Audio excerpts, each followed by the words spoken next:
Bismillahirrahmanirrahim. Alhamdulillahirabbil alamin. Alhamdulillahilladzi hadana lihada wa ma kunna linahtadiya laula an hadanallah.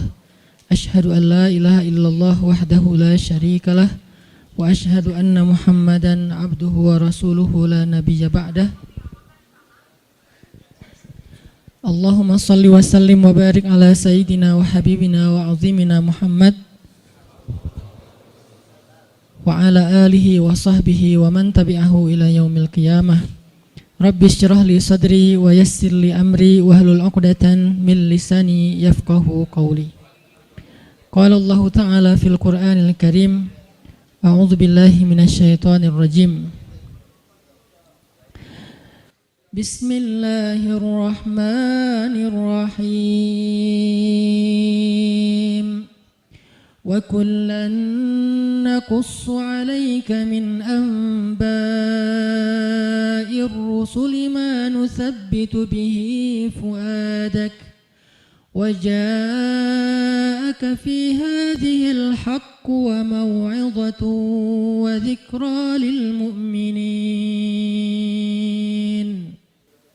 Dan semua kisah-kisah Rasul kami ceritakan kepada engkau Muhammad, agar dengan kisah itu kami teguhkan hatimu, dan di dalamnya telah diberikan kepada engkau kebenaran, nasihat, dan juga ada peringatan bagi orang-orang yang beriman. Bismillahirrahmanirrahim. Nahnu naqussu 'alaika ahsanal qasasi bima awhayna ilaika hadzal Qur'an wa in kunta min qablihi laminal ghafilin. Kami menceritakan kepada engkau Muhammad kisah yang paling baik dengan mewahyukan Al-Quran ini kepadamu, dan sesungguhnya sebelum itu engkau termasuk orang-orang yang tidak mengetahui. Shadaqallahul azim. Teman-teman sekalian, alhamdulillah kita bisa kembali bertemu dan bermajelis dalam halaqah ilmu setiap Rabu malam ini.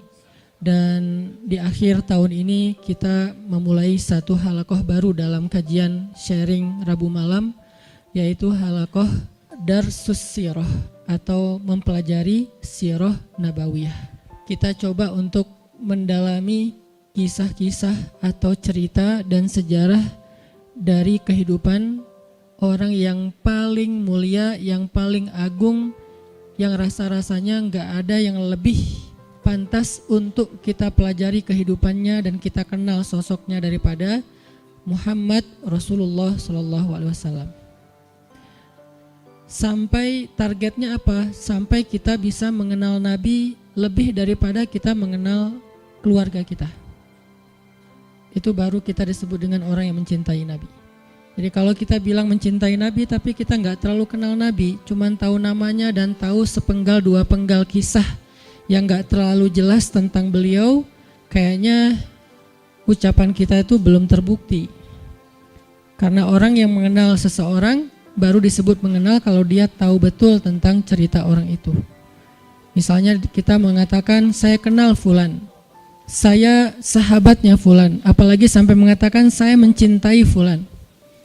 Kita nggak mungkin mengatakan itu kalau kita nggak kenal orangnya. Kalau sampai kita mengklaim mengenal Nabi tapi kita nggak tahu apa-apa tentang Nabi kecuali secuil kisah, berarti jangan-jangan kita belum jujur. Nah, harusnya seperti apa kita mengenal Nabi? Kalau seandainya kita mau melihatnya dari angle yang benar, harusnya kita mengenal Nabi lebih daripada kita mengenal keluarga kita. Karena ketika Umar bin Khattab datang kepada Nabi dan mengatakan, "Ya Rasulullah, aku mencintaimu lebih daripada apapun selain diriku," maka Nabi mengatakan, "Belum cukup wahai Umar." Lalu Umar meralatnya mengatakan, "Aku mencintaimu lebih daripada diriku sendiri," maka kata Nabi, "Al-an ya Umar, sekarang baru cukup wahai Umar." Salah satu pelajaran dalam adegan itu adalah harusnya kita mengenal Nabi bahkan lebih daripada diri kita sendiri. Kita mengenal Nabi lebih daripada keluarga kita. Seperti apa kita mengenal ibu kita, ayah kita, pasangan kita buat yang udah punya pasangan, atau anak-anak kita. Maka kita belajar mengenal Rasulullah SAW lebih daripada mereka semua. Seorang ibu tahu betul karakter anaknya. Seorang ayah tahu betul tentang kebutuhan anak-anaknya. Seorang suami atau istri tahu betul tentang sifat pasangannya. Anak tahu betul apa yang baik untuk orang tuanya, apa yang menyenangkan hati orang tuanya, dan seterusnya.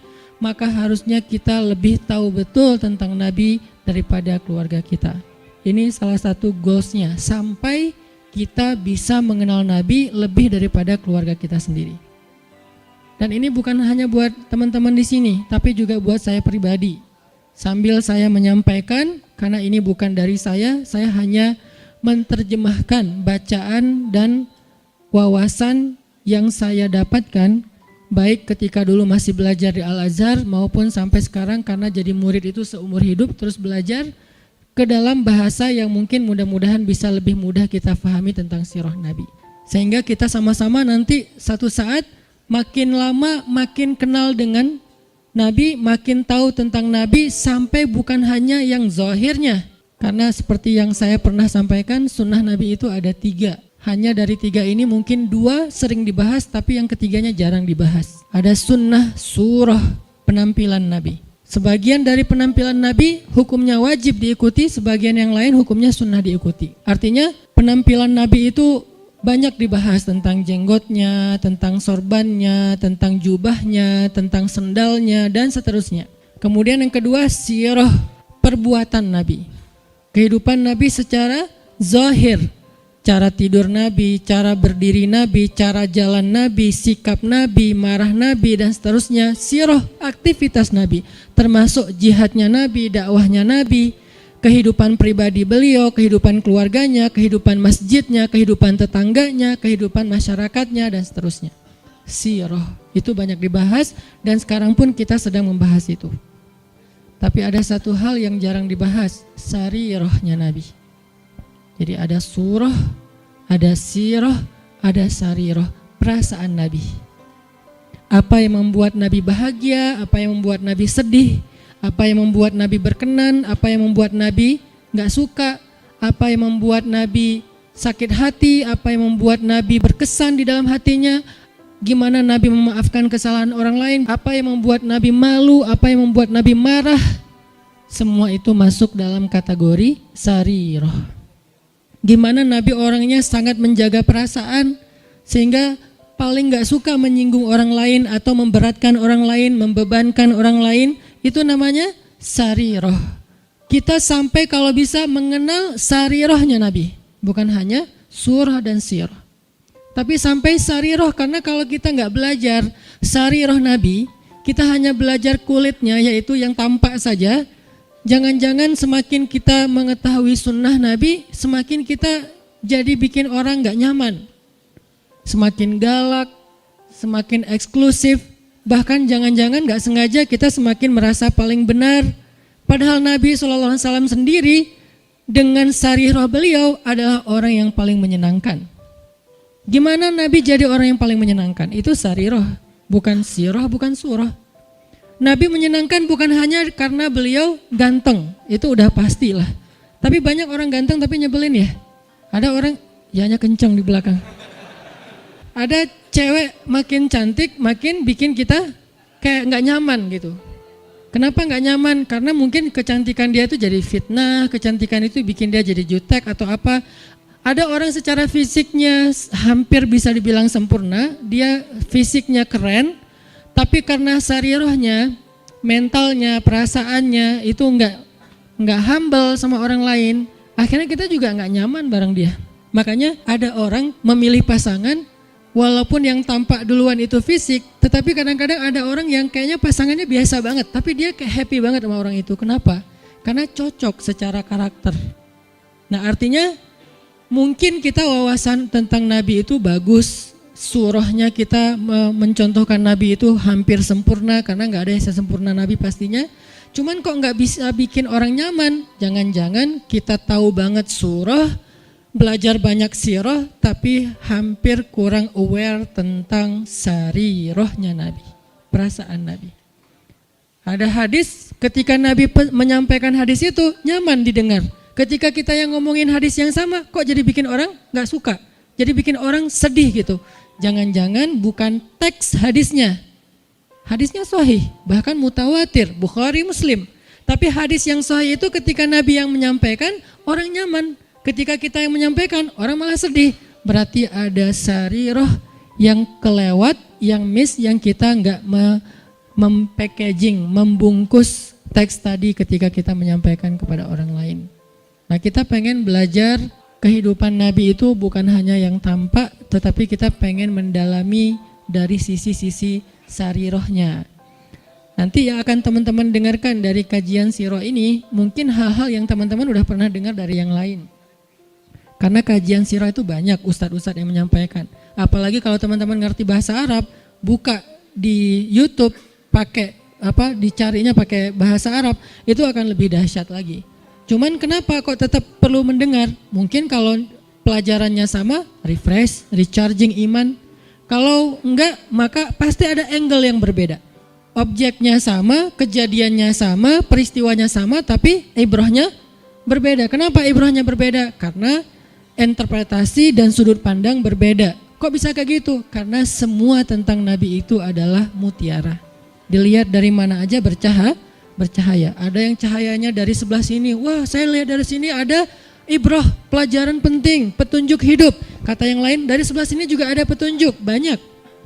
Jadi nggak bisa kita hanya menyimpulkan kehidupan Nabi dari satu sudut pandang, saking sempurnanya kehidupan beliau.